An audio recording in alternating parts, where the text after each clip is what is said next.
So, well, welcome to another amazing interview at the Nautilus Studio M31 Files. That's what we call it. And thanks for joining us, all two of you. Can't wait to hear what both of you. So we have ancient history with us.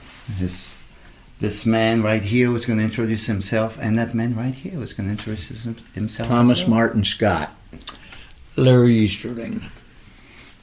Wonderful. Mr. Bill. Yeah, Mr. Bill is not in the band, as you know. Oh no, Mr. Bill. I'm going to start by asking you guys, first of all, how you started working together, first of all. Oh, well. I know. Basically at the end of our careers. When was that?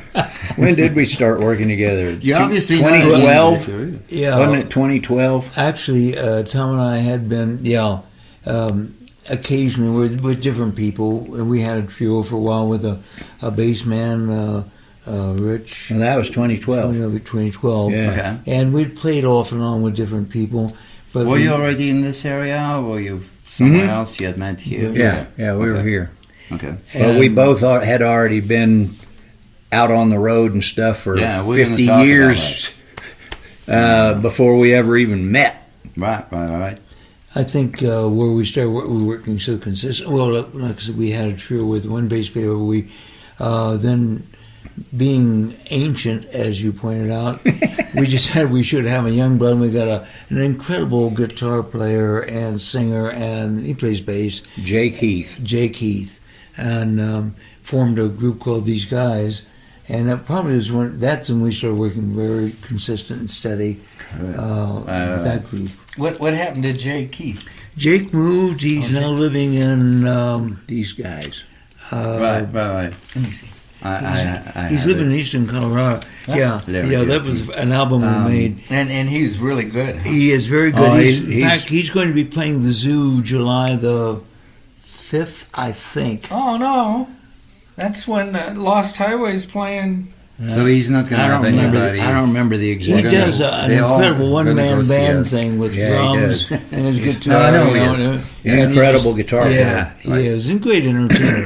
But that's when we really started working, solidifying that thing. So when Jake had to move, we evolved into the duo, which Tom can explain a lot better what kind of a sound we had. When we had the trio, either I was on bass and Jake was on guitar, and then we'd switch. He'd play bass, I'd play guitar, and I was playing saxophone and lap steel and keyboards, and bass, and we'd just switch off, and we had a band. But when Jake left, I can't play lead guitar to drums without something. I know. So I bought a here's a plug. They don't pay me for this. Boss RC505 loop station. I don't like you anymore. You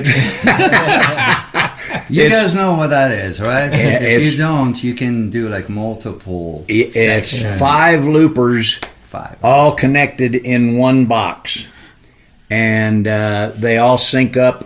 And they all, it's an incredible. And you can stop one, bring it back in. If you haven't tried it, there was a guy, I'm spacing his name now, in Austria that was using one. I saw it on YouTube, and I'm like, oh, I got to have one of those.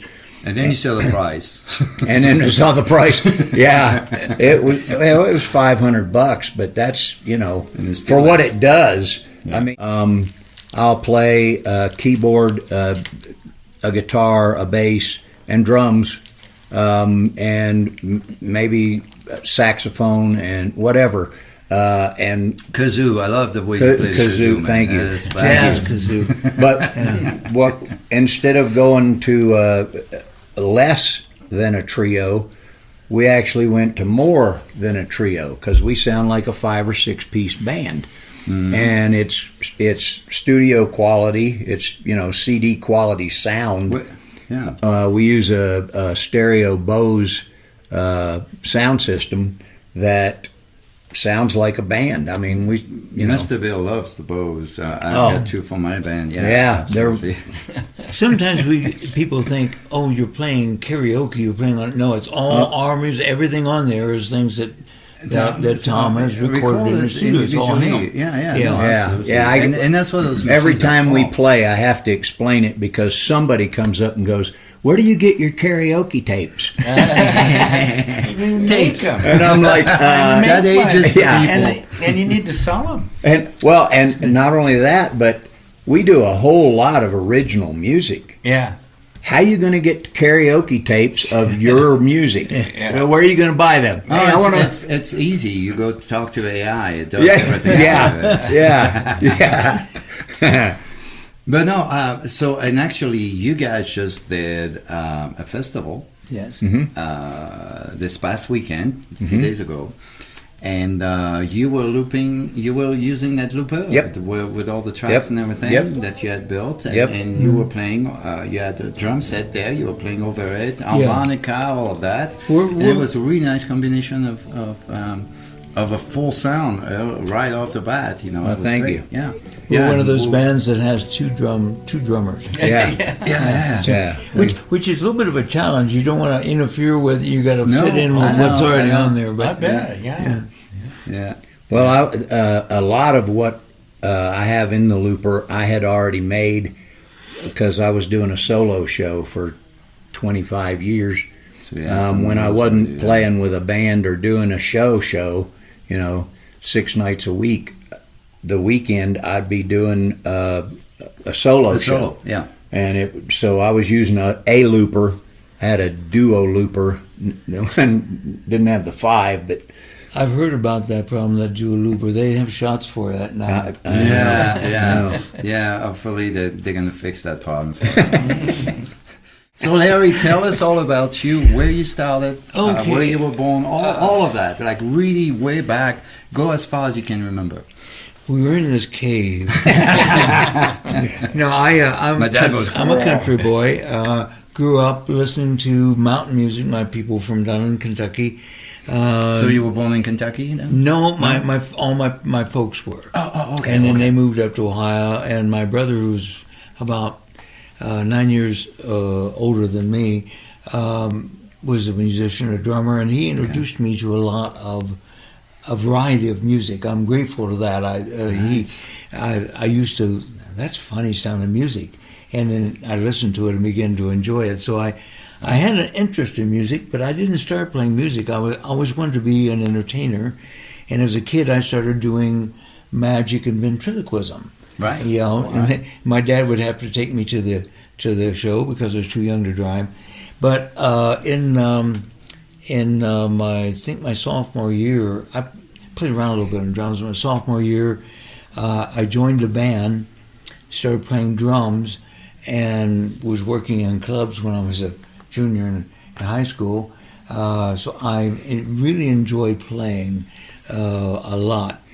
And when I left after I graduated and went to Dayton and was playing there with the band. And when that fell through, I joined a magic show. Back then, magic didn't sell illusions in so much. So we had what we call a spook show, which was an illusion show with kind of the horror theme to it. And we had a portable stage, and that's when we had a thing called, for those of you who are too young, it was called drive-in theaters. No way. You have to look it up. Surely you just drove right through the front doors of a big theater. And to let the stage down. Yeah. So I worked with that for a while, and then the guy had to get off the road, and so I took over the show, and I started doing, for the rest of that time, I didn't play music. I worked eventually all kinds of things, school assembly shows, some theaters, live stuff, but eventually got into grandstand attractions. And I had another portable stage. We pulled up next to the big stage, and I was performing ventriloquism and magic illusions. And that gave me a chance to go down even to the West Indies for a couple of winters. There was It was actually a carnival that traveled from island to island by ship, by boats. And they always booked an aerial act. They had several different good aerial acts, and in the back end, and what you would call the sideshow, I do ventriloquism in English-speaking countries and illusions.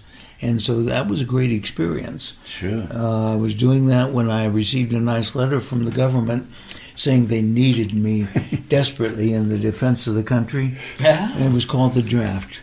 And it always started with greetings. Thank God they had you. Yeah. People felt very safe. And so that last year I got an extension because I had some grandstand attractions to work and went into the military thinking everything's on hold for now.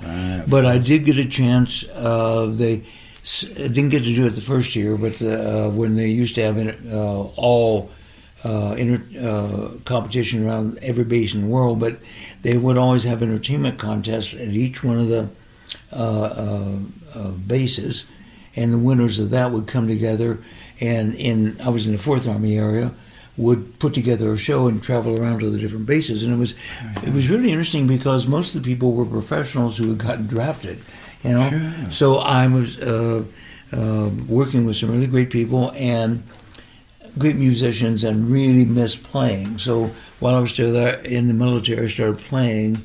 Got my own drum set back, and mostly country at that time. And then I was at Fort Sill when I got out. I just stayed there. We're working.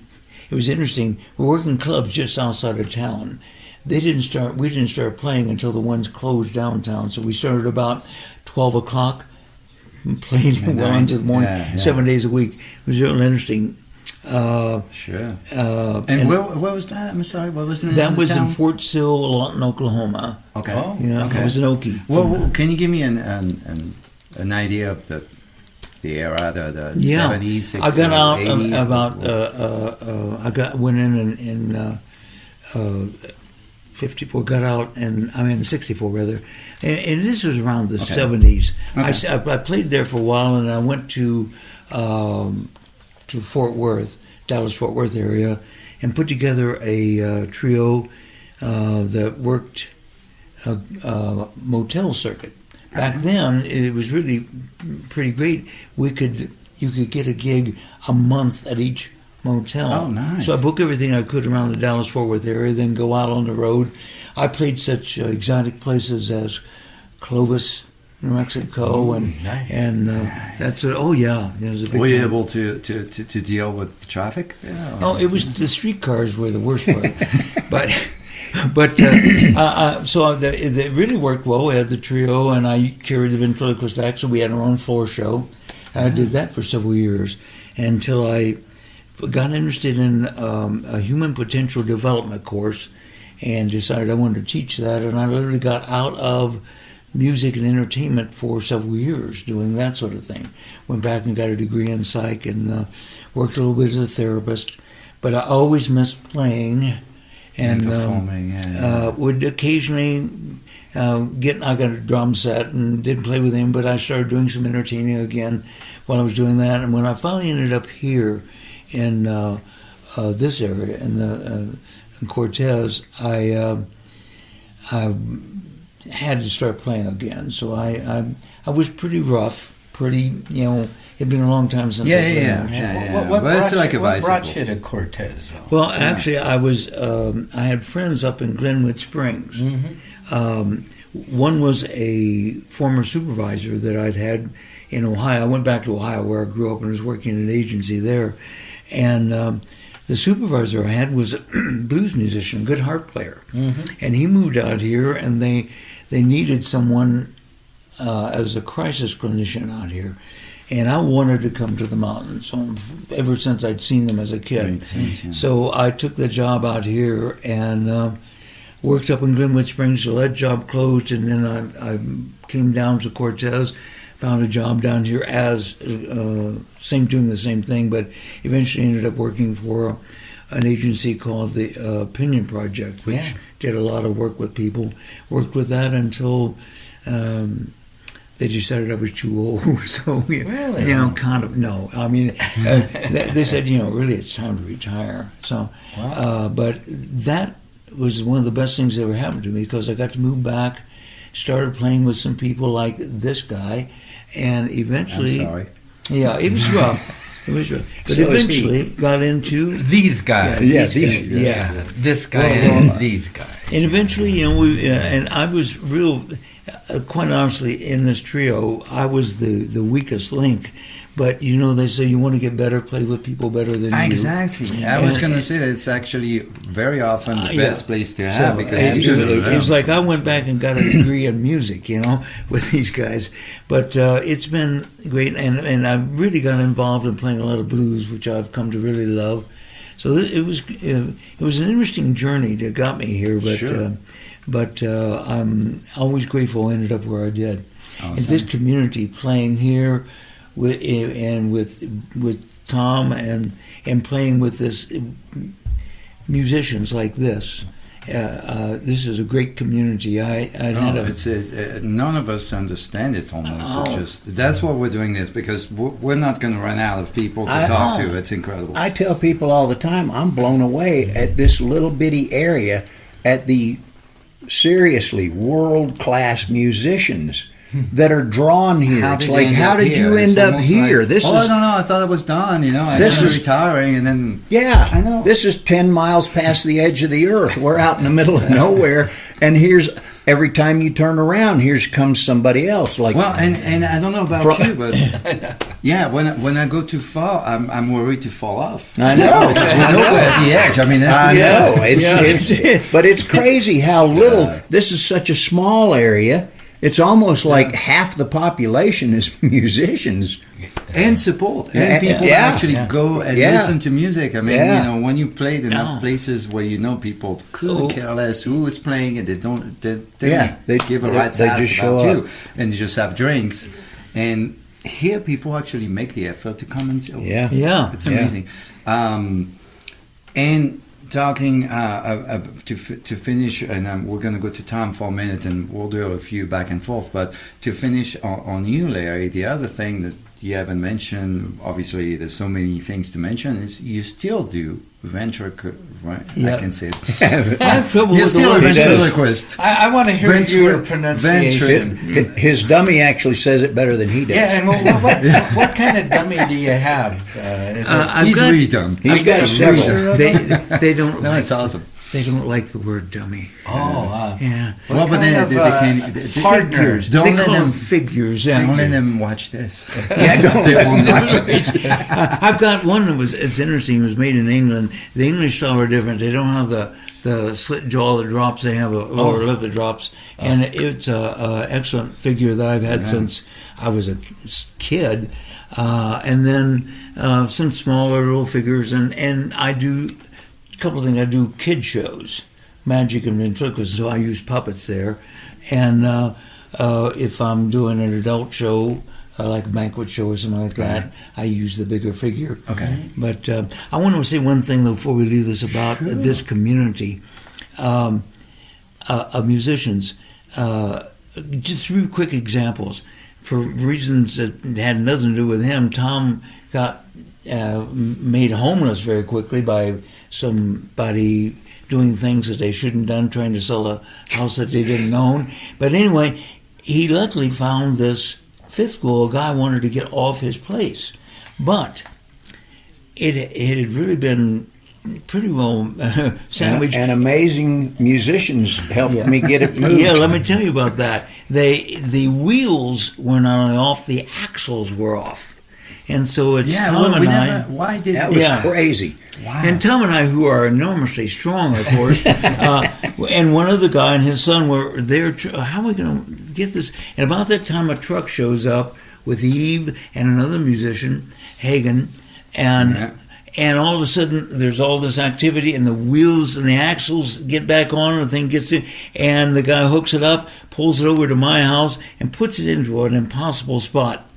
In one try. In one try. I had... Backed it in there perfectly. No, was that Hagen driving? That was Hagen driving. He's a badass. He is. Yeah. I had a emergency surgery, and somebody put together a benefit. All of a sudden, all these musicians come in and start wanting to help. They set up an incredible benefit. A friend of ours, a drummer, lost his wife.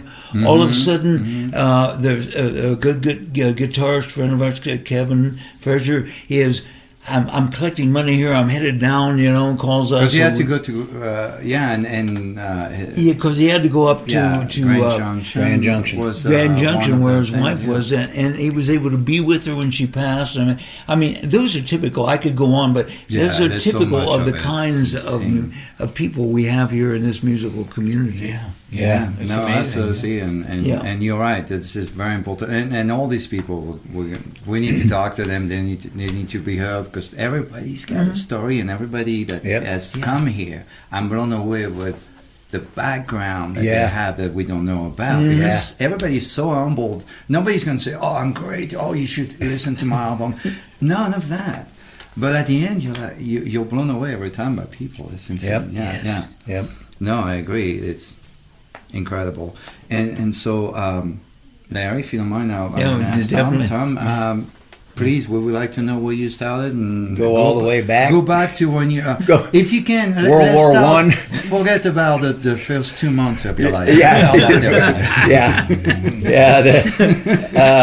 Well, you're going to see now how Larry and I are kind of Siamese twins. You're going to hear some. He just doesn't have a hat. That's the only reason you can tell. But otherwise, we have such an amazingly parallel background. It isn't even funny. Jeez. Anyway, I started taking piano lessons when I was 7, and then I took drum lessons in the 8th grade. And what was that, a parent pressure, or was no? That was I want to do this. Okay. Great. And then when I was 12, I got a guitar, and that was it. I spent my entire life in my bedroom with the door closed and my guitar and my fingers nearly bleeding and just getting after it.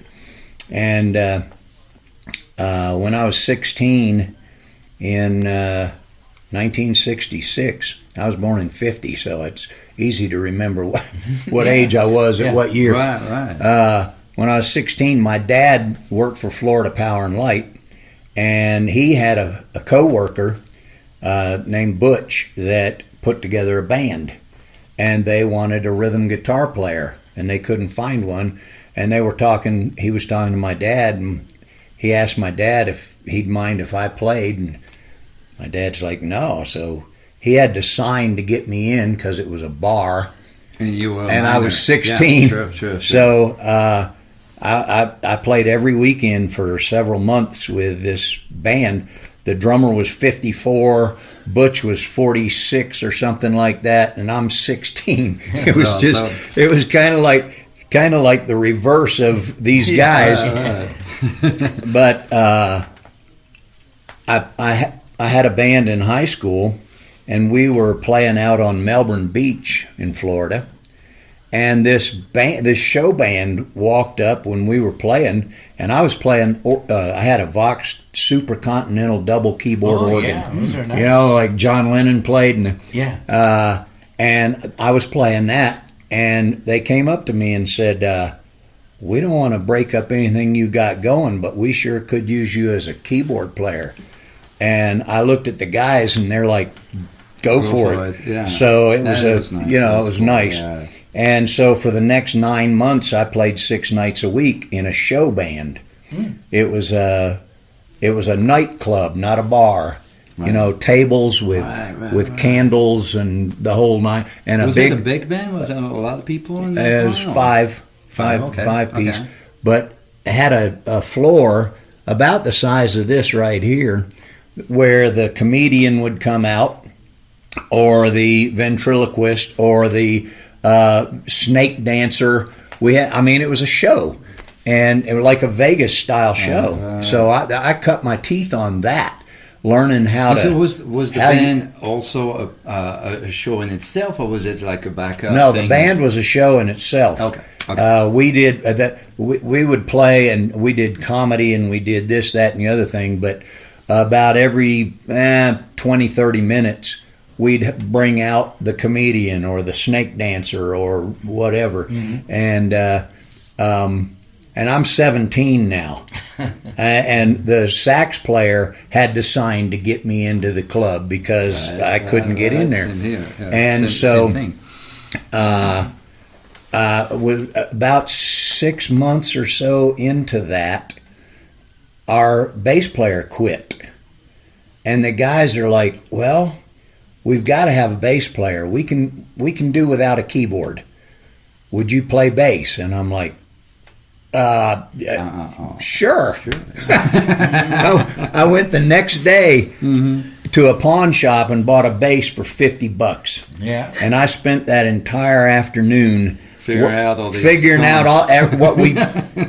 the show. Okay, what do I play on this song and that song and da da da da da. And I spent the next months all day, every day, playing bass, just getting it down. And the crazy thing is, Rusty, the sax player who signed to get me in there, had friends in the #1 band on the west coast of Florida, the Mirage. They were opening for everybody that was anybody that showed up there. And they came over to visit Rusty and saw us, and their bass player had just quit. Okay.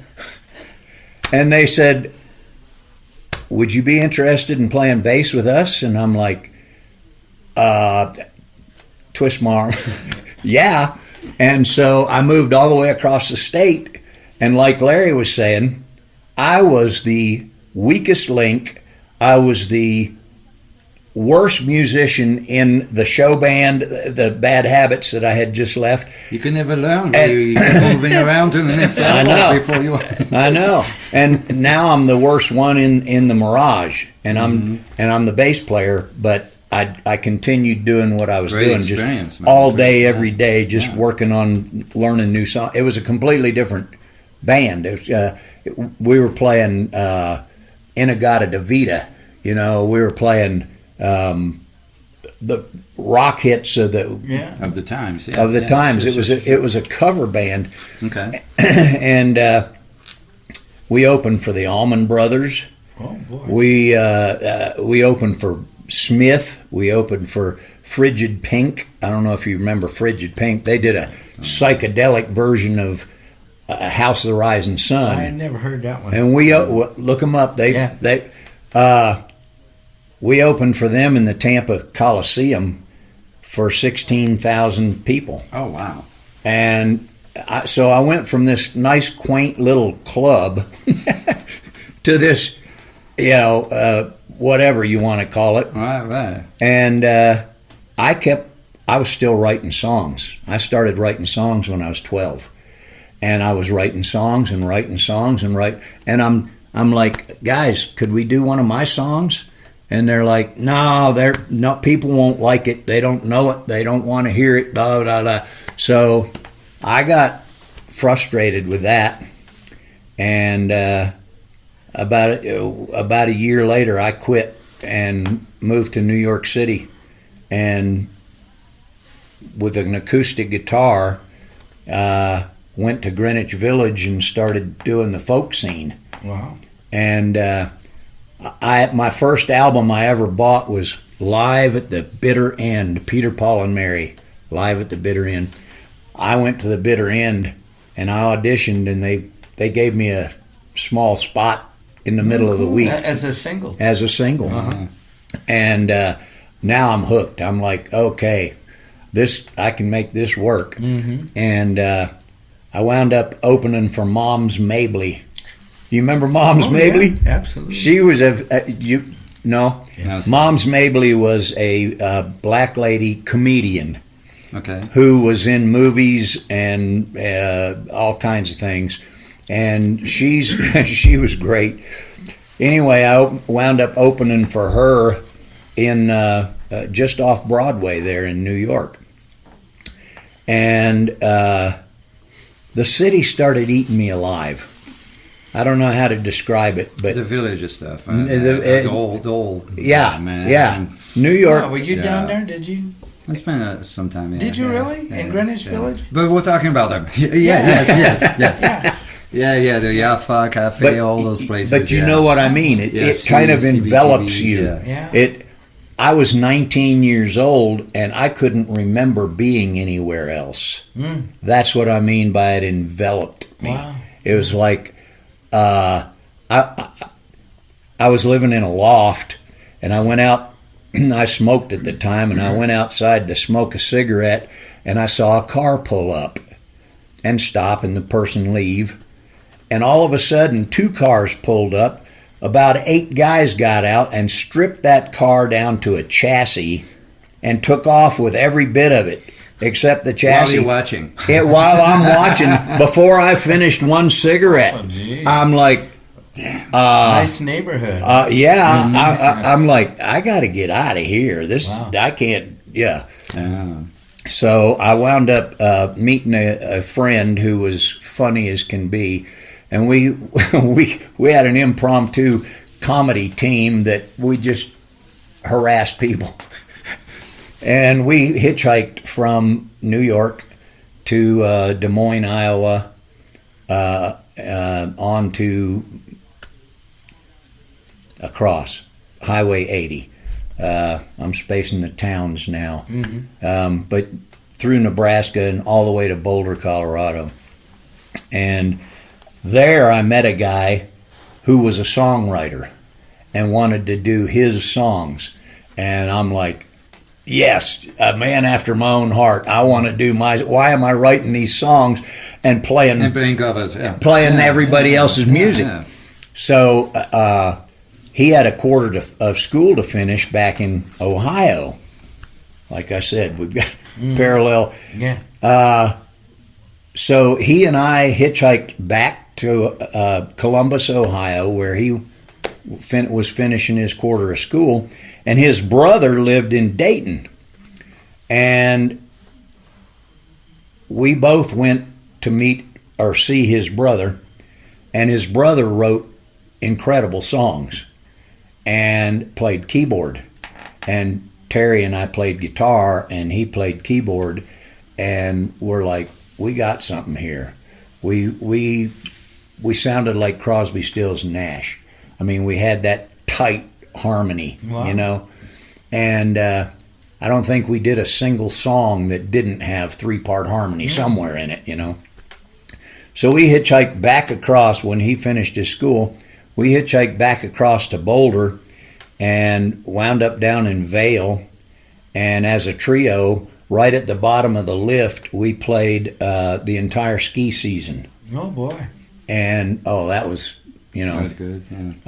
But that was starting to eat me alive, too, because we did nothing but party. What year were you there in Vail? This was 72. Wow. Not far from, I was in Breckenridge in 74, and we went to Vail a lot and everything, so I wonder if we remember might that have one guy that you would see at the end of the ski lift? I thought maybe we might have heard your band and did a little twist, you know. You never know. Maybe. You never know. Yeah. One thing that I just remembered that I left out was I couldn't remember the name of the town in Nebraska, but Lincoln was where I stopped, and went over to what's the capital of Nebraska? I am spacing it. Well, anyway, it's on Wikipedia or Google Map. I don't know. Anyway, I went there. Geography today. Went there and put together a band, and this guy we're practicing in this house, and we were pretty loud, and all of a sudden there's a knock on the door. And we're like, oh crap, we've pissed somebody off. They're upset. We're too loud. Sure. And we open the door, and this guy goes, I've been listening to you guys for about the last 15 minutes, and I like what I hear.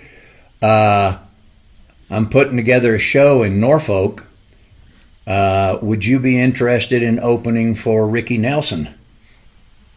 And we're like, we're dumbfounded. It's like we just knew we were going to get chewed out. It's real to have somebody knock on your door. Yeah. We just knew we were going to get chewed out, and instead we get offered a gig opening for a major. That's awesome. And we're like, I mean, we were stunned. We're just like, yeah. And so we did. We went and opened for Ricky Nelson at the King's. I think it was called the King's Ballroom, King's something. Wow. There in Norfolk. Anyway, then we went on and was in Vail and all that. And I was getting really too into the partying. Mm-hmm. Oh, if 2 will do, 15 will be better. Oh, yeah. And I was doing, you name it, I was doing it. If you came to a party and said, want to try this, I wouldn't even ask what it was. It could have been a Tide Pod. I'm ready to do it. And one night at a party, it just got too crazy for me. And I'm listening to the party, and I had done like 13 shots of tequila and a whole bunch of mescaline. And I'm sitting there just listening to the party, and it sounded like insanity. It was just, And I got up and went into the bedroom where the coats were all on the bed, and I pushed them out of the way, and I crawled in the middle of the bed, and I started crying. I started sobbing like a baby. I'm not like Rodney Crowell said, ain't living long like this. I got to do something. Help me, God, help me. If you don't help me, I'm going to die. And I spent about, 15, 20 minutes in there just praying. And when I walked out of that room, I was stone cold sober. Wow. And I'm like, whoa. It was about 2 weeks later I quit the band and found a group in Albuquerque that was doing missionary work, working with addicts and alcoholics and what have you, and helping people in that way. Like I told you, very parallel lifestyles. Yeah. And later on, I went back to school and became a nationally certified therapist. Really? And you see what I mean? Yeah. The more we shared our stories with each other, we're like, am I looking in a mirror? Who are you?